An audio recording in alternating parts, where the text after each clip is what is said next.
Joash Onsare.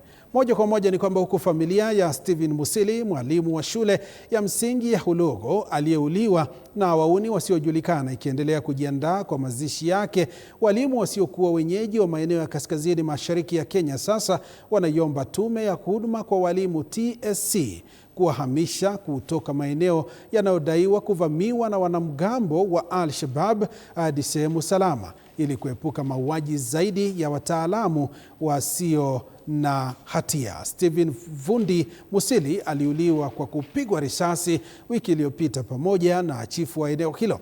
Mwandishi wetu Lina Mosangi na maelezo zaidi.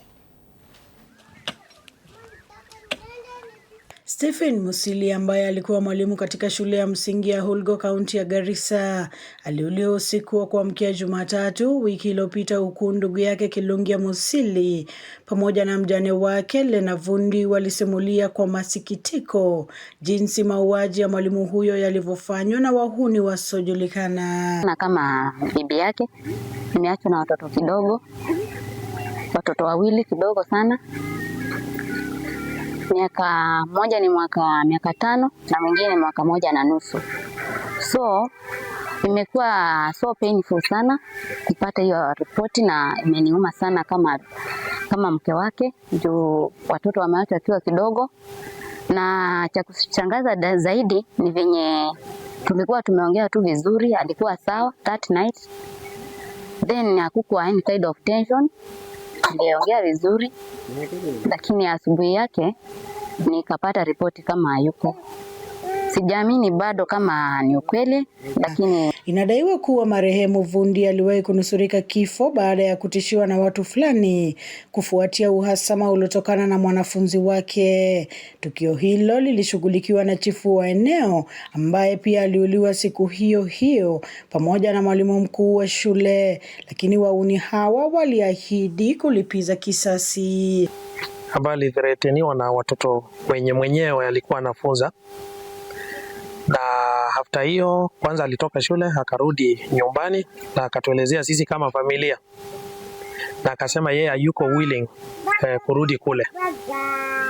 Mimi mwenyewe kama mkubwa wake nilipigia teacher wake simu, anaitwa Mr. Kasim, Hulugo Primary School, na nikamuuliza ni aje kama ndugu yangu amethreateniwa, ni aje azidi kukaa kule. Hayuko tena na ameuliwa.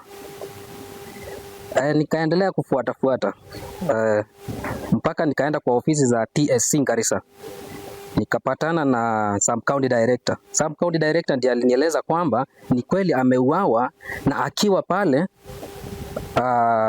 aliniambia ameuliwa kwa risasi 7. Hapo zamani tulipoenda internship alivamiwa siku moja na wanafunzi, na wakimvamia tulikuwa na yeye, na baadaye hiyo solution ikapeanwa na machines, walimu pamoja na teacher. Tukakaa pamoja, wakasema usalama uko sawa, na sisi tukaendelea na kazi. Tarehe 26 usiku ndio mambo yaligeuka tena. Usiku huo ilikuwa mwendo wa saa 7:30 pale ambapo tulisikia mlipuko wa marisasi. Walimu katika eneo hili sasa wanasema wanahofia usalama wao, huku wakiomba serikali kuwahamisha hadi maeneo salama. Did I hear you, Mr. President, on TV? You said that you will finish those Al-Shabaab. Little I did not know, before you finish them, they finished our brother.